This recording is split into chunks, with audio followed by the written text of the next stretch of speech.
मी प्रतिभा गवळी नाशिक येथून बोलत आहे. मला 13 वर्षापासून डायबिटिक आहे. मी शुगरच्या 13 वर्षापासून ॲलोपॅथिक गोळ्या 3 टाईम घेत आहे.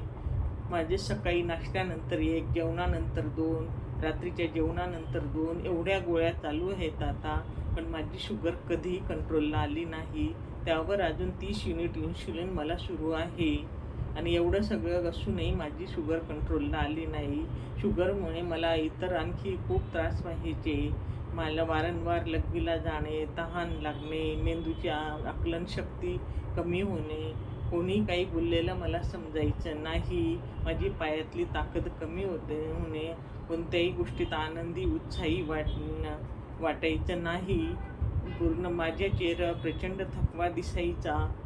आणि त्यानंतर मला माझी HbA1ची 10.5 होती. कोलेस्ट्रॉल माझं 270 होतं. ट्रायग्लिसराईड माझे इथं 470 होते. आणि माझं 3 महिन्याचं मी जेव्हा सुरू केले अँटॉक टी आणि डी सुरू केल्यानंतर 2-3 दिवसातच माझे कॉम्प्लिकेशन्स हळूहळू कमी व्हायला लागले. 3 आठवड्यांनी माझी शुगर फास्टिंग शुगर 104 झाली. जेवणानंतरची शुगर माझी 150 झाली. त्यानंतर 3 महिन्यांनी पुन्हा HbA1ची टेस्ट केली. माझे HbA1ची 7.4 झाले. कोलेस्ट्रॉल 138 झाले. ट्रायग्लिसराईड माझे 111 झाले.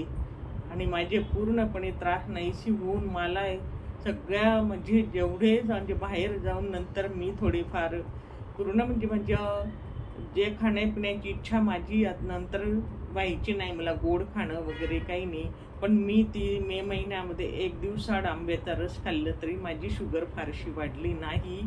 तरी माझे 7.4 HbA1चे आले. आणि अजून मी माझे 3 महिने औषधं घेणार आहे.